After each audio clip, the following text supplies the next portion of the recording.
yo no sé las cuestiones de cómo se va a plantear, Roberto, el aglutinar a todas las facciones. El primer problema que va a tener Roberto va a ser precisamente el que diga, bueno, yo quiero pertenecer a la guerrilla, pero yo no estoy conforme de darle el 50% a la agrupación regional, al comité regional, porque claro, la verdad es que no eran ladrones, había una organización, y la organización estaba un comité regional en Sevilla, otro provincial que estaba en Granada, el de Málaga que había sido cogido y estaba todo en la cárcel, por lo tanto no valía, y entonces, por ejemplo, el Yatero y el Olla Fría dicen, sí, nosotros pertenecemos, pero yo no estoy dispuesto a darle dinero a la gente de la ciudad, sea el comité que sea. Y entonces se van a quitar un poco de en medio. De hecho, van a tener éxito, porque en el 47 los dos se quitan de en medio, con su partida entera. Uno se va a ir a Tánger, el Olla Fría, a Tánger, y el otro se va a ir a Francia. Y además con éxito. Dieron un asalto importante, cada uno de 600.000 pesetas y el otro de 400.000 pesetas, y con todas sus partidas cogieron uno en un taxi, en Madrid pararon un poquito, luego se fueron ya a Francia. Y los otros a Tánger. En Tánger hubo, porque ellos llevaban las armas, tuvieron ahí un follón, pero al final se pudieron quedar allí. El Olla Fría. Luego después contaré, o lo contaré ahora, porque tenía pensado el maquis y la mujer. ¿Cómo era, por ejemplo, la mujer de los maquis?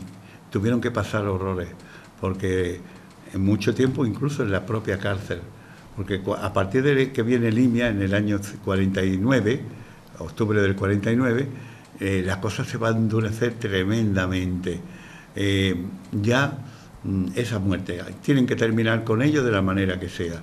Y entonces llegan pueblo por pueblo y detienen a todas las mujeres de los guerrilleros, a los padres y a los hermanos. Venían camiones enteros de la Guardia Civil y se llevaban 200 y 300 personas de cada pueblo a la cárcel, que aquello era inaudito, sin importarle y sin nada el número, es decir, bueno, ¿en dónde los colocamos en la cárcel? No sé cómo estarían, pero así era. De hecho, a la mujer que se llamaba Leonor de Olla Fría, la pobre, con 4 o 6 hijos, me parece, no sé si 4 o 6 hijos, joven, pero su marido estaba en la guerrilla, bueno, se tiró al monte desde terminada la guerra hasta el 47 que se va. Bueno, esta mujer, Leonor, de vez en cuando llegaba el sargento de la Guardia Civil a su pueblo, la mandaba a llamar al cuartel, le daban leña por un tubo, que si tu marido te ha traído dinero, que te ha mandado dinero, ella que no, que ella no quería saber nada de su marido, que no sé qué, que no sé cuánto, hasta que llegó a caer en la cárcel. Y en cambio el marido pues se fue con la querida. Mientras que ella estuvo 8 años en la cárcel, el marido se fue con la querida a Tánger. Eso es uno de los casos quizá un poco más terribles. Luego después, en octubre, estuve en Barcelona y me encontré con una nieta de Olla Fría. Y entonces quería saber la mujer de cosas de su abuelo, porque no tenía casi indicios de ella. Y me contó, ella no sabía eso, porque la abuela se lo había ocultado. Y además la abuela luego lo perdonó y se lo llevó. Estuvieron viviendo en Bélgica hasta que él murió. La abuela todavía vive y, en fin, eso es, por ejemplo, uno de los casos de quizá un poco más... Porque el otro es que todas las mujeres lo pasaron fatal. Estas mujeres ayudaron a sus maridos en todo y por todo. Algunas de ellas, también es verdad que tomaríamos otro tema que sería muy importante. Los pros y los contras que tuvo el localismo en la guerrilla. ¿Qué es esto del localismo? Sencillamente que cuando se organiza la guerrilla, incluso Roberto era contrario a este localismo, pero al final tiene que sucumbir a él. El localismo es que nadie se quiere ir de la cercanía de su pueblo. Es decir, si yo soy un guerrillero aquí de Sayalonga, a mí no me mande a Agrón, yo quiero estar aquí, en los alrededores de mi pueblo. Y entonces fue totalmente localista. Y esto era muy difícil, porque es que dependían enteramente, ahora, a la hora de querer, y sabiendo, y conociendo a ellos, incluso a los guardias del pueblo, pues eran totalmente pasivos. De hecho, hay por ahí un libro del cual lo leía Roberto, el manual del guerrillero, y habla, ya estaba de antemano esto del localismo, ¿no? Y este libro se hizo en Francia con el maquis francés para luchar contra los alemanes. Y allí ya existía ese localismo y se vio como perjudicial. Y efectivamente aquí también lo fue. Porque cada vez que se decía, vamos a atacar, aquí vienen una pareja de guardias civiles, ¿podemos atacarles? No, quietos, que ahí después está mi mujer o lo que sea. Y entonces con ese miedo realmente nunca hicieron nada. Fueron muy pasivos. Fue la Guardia Civil la que precisamente, quizás leyendo el mismo libro de ellos, actuó como tenían que actuar los guerrilleros. De hecho, hubo 5 combates importantes aquí, 5 combates. Todos ellos provocados por la Guardia Civil, ninguno por los guerrilleros. Las muertes he visto un guardia civil y lo mato, que sería, pues realmente, que yo me acuerde ahora, 4. Un guardia civil en Trevele, que iba dando protección a un veterinario que iba a un campo. Es que entonces la vida era tremenda. No se podía salir de los pueblos sin un salvoconducto. Ahora mismo tenemos coches, pero antes había muchísimo ganado de caballos, burros, lo que sea. Tenían que tener sus guías para salir. Es decir, imaginaros, desde aquí a Torre del Mar, pues tienes que tener una guía y llegar cada vez que tú querías ir, decir, quiero que voy a ir un salvoconducto. Y el animal, otra guía, que va a tal sitio, y con la carga tal, no con la carga cual, sino con la carga tal. Entonces aquello era verdaderamente muy difícil para poder vivir en aquello entonces, ¿no? Y, en fin, todas estas cosas hacían que el hombre estuviera muy vejado. El andaluz estaba muy vejado. Las autoridades daban fuerte y eran, yo qué sé, y eso yo lo he visto, de llegar un guardia civil a una taberna y decir que son las 10, todo el mundo a irse, da una palmada y todo el mundo a irse de la taberna. Se acabó. Y bueno, y verlos por la calle y un par de guardias civiles, pues poner bueno, aquí precisamente ayer estaba yo en el archivo y vi un escrito que escribía el alcalde era el del año 47, pidiendo una pareja de guardias civiles, más bien que por los maquis, era debido a los robos que había en tiempos de las pasas, en julio, y pedía que una pareja de guardias civiles que vigilara un poco todo esto. Y precisamente el gobernador civil le escribía al alcalde diciendo que no era posible porque todo estaba en disposición de combatir a la guerrilla y que no tenía ninguno.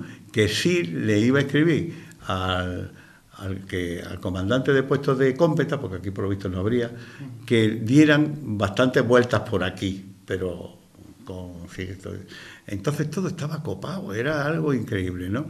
Pues esto del localismo era algo terrible.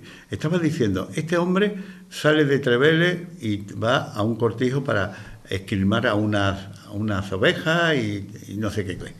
Y hay 4 o 5 maquis que lo están del Clare eran, que estaba dentro de la agrupación guerrillera, que uno dispara al guardia civil y lo mata. Y bueno, a los 2 días, 6 hombres estaban muertos. Y no eran guerrilleros, aunque figuraban como guerrilleros en los papeles. Lo habían cogido, ¿quiénes son los más que destacan y los más que fulanito? Y de este pueblo fulanito. Venga, los cogen, los llevan y se los cargan. Y dicen que son peligrosos guerrilleros, bueno, peligrosos bandoleros. Y, claro, ante esto, los guerrilleros cada vez se echan un poco más atrás, pero la verdad es que otro caso, pues el que sucedió en Cantarriján, uno de los guerrilleros que realmente fueron más valientes en este caso, ¿no? Que era Gutiérrez Sáez, el gato le llamaban, ¿no? Este siempre decía que los guerrilleros tenían que armarse, y la manera de armarse era sencillamente cogerle la arma a la Guardia Civil. Y entonces iba una pareja con el cabo, que venía de dar venían justamente de hacer una acción buena, de una pareja que se había pegado y ellos fueron a ponerle paz. Y venían de vuelta cuando fueron atacados por este grupo y los 3 mueren. Inmediatamente se organizan una batida tremenda. Luego después, cuando muere un teniente en Motril, pues detienen a 14 personas en Motril, pero eso viene directo de Granada. Y dicen, esto hay que detener a los 14 más importantes y quitarlos de en medio. Y en Almuñécar a 12. En Motril se llevó a cabo y mataron a 12 o 14, no recuerdo ahora mismo si fueron 12 o 14. Entre ellos una mujer embarazada y un niño con 16 años. Y cogido así, y el teniente murió, no es porque lo mataran porque fuera por allí con las manos así paseando. Abrió un cortijo, a la fuerza, había dentro 2 guerrilleros, con el dueño del cortijo, no querían abrir, con la imperiosidad, y cuando no tuvo ya más remedio que abrir, pues uno de los guerrilleros, ¡pum!, le disparó para salir corriendo. Eso ocasionó 14 muertes. Y luego después, en Almuñécar, pues de los 12 que cogieron, 5 lo mataron. Y luego les pusieron una escopeta y dijeron que eran guerrilleros. Cuando todo el mundo, la gente preguntaba en Almuñécar qué es de mi hijo, qué es de mi marido, y resultaba de que habían muerto en Pinos Valles. Lo llevaron en un coche hasta Pinos Valles. Y allí en Pinos Valles los fusilaron y se acabó. Quedaron ahí las cosas. Claro, estas cosas mermaban la postura de los guerrilleros, porque sabían que a ellos se podían defender, pero lo que no podían es poner en riesgo a su hermano, a sus familias. No sé si luego después David lo contará. Hay 3 chicos en Frigiliana, que el padre de uno de ellos estaba en la guerrilla. Y cuando sucede, no sé, matan también o le dan un hachazo a un moro, un regular, un soldado regular, que le dan un hachazo, porque en la guerrilla se impuso de que había que tener un bautismo de sangre, porque si no era fácil venirse, y si tú no tenías las manos limpias, pues la Guardia Civil no te hacía nada, o casi nada. Entonces, para irte, tenías que cometer algo e irte, y luego después ya no te podías volver. Y estos 3 se lo tomaron al pie de la letra y le pegaron un hachazo a un pobre soldado que se estaba lavando los pies en una acequia, que, bueno, no murió de milagro, pero estuvo tiempo en el hospital. Bueno, el caso es que la Guardia Civil mata a 3 jóvenes, a 3 muchachos jóvenes, y uno de ellos, su padre estaba en la sierra, y enloqueció. Ese hombre enloqueció y empezó a decir por todos los sitios: me han matado a mi hijo, la culpa la tengo yo por estar aquí, no sé qué, no sé cuánto. Y fue la propia guerrilla la que lo quitó de en medio, debido a las consecuencias de que el hombre todos los días quejándose y llorando. Fue la propia guerrilla la que... Pero eran unos casos terribles. Claro, estas cosas hacían que la guerrilla tuviera una actitud pasiva, digamos que pasiva. Si seguramente los guerrilleros de Agrón se hubieran venido a esta zona y los de esta zona a Agrón, quizás otra cosa hubiera sido. Por eso también en la guerrilla se usaban unos nombres y unos motes que no tenían nada que ver con sus nombres normales, ni con el que tenían en el pueblo. Porque de esta manera trataban de ocultar su identidad para que la Guardia Civil no lo supiera. La verdad es que no dio resultado, la Guardia Civil estaba al tanto de los nombres de todos y sabía de los nombres de todos, y en fin. ¿Cómo establece Roberto la agrupación guerrillera? Pues hace 2 batallones, el 6º batallón y el 7º batallón. El 6º batallón está en la zona de la zona de Málaga, y el 7º batallón, digamos, en la zona de Granada. Luego después habrá otro 8º batallón que lo va a formar un guerrillero que se va a incorporar después, que se llama el Polopero. Estaba en negociaciones y se une a ellos y, en fin, va a formar el 3er batallón. Este estaría en la Alpujarra casi granadina, llegando un poco fronterizas también y metiéndose en ella en la Alpujarra almeriense, ¿no? Estos 3 fueron los batallones. Cada batallón tenía 2 compañías. Y las compañías, pues luego estaban establecidas en grupos. Y los grupos los formaban 8 o 9 guerrilleros. Y eran, pues, bastante móviles. Estaban formados por 8 o 9, que eran más fáciles de llegar. Porque si Roberto pudo tener muchos más hombres, pero la importancia era la comida. ¿Quién llevaba para 200 hombres la comida a lo alto de estos cerros, estos picos, estas sierras? Eso era imposible. Entonces, una guerrilla no tiene por qué ser numerosa. La guerrilla es la que, digamos aquí que estamos en familia, una mosca cojonera, de que doy aquí y mañana doy acá y doy aquí un aguijonazo y aquí allá, pero pocos. Ahora, pues por eso se distribuyen en 8 y 9 hombres y no más. Y estos tienen un jefe. El jefe lo hace prácticamente todo. Hay una disciplina muy grande hacia el jefe.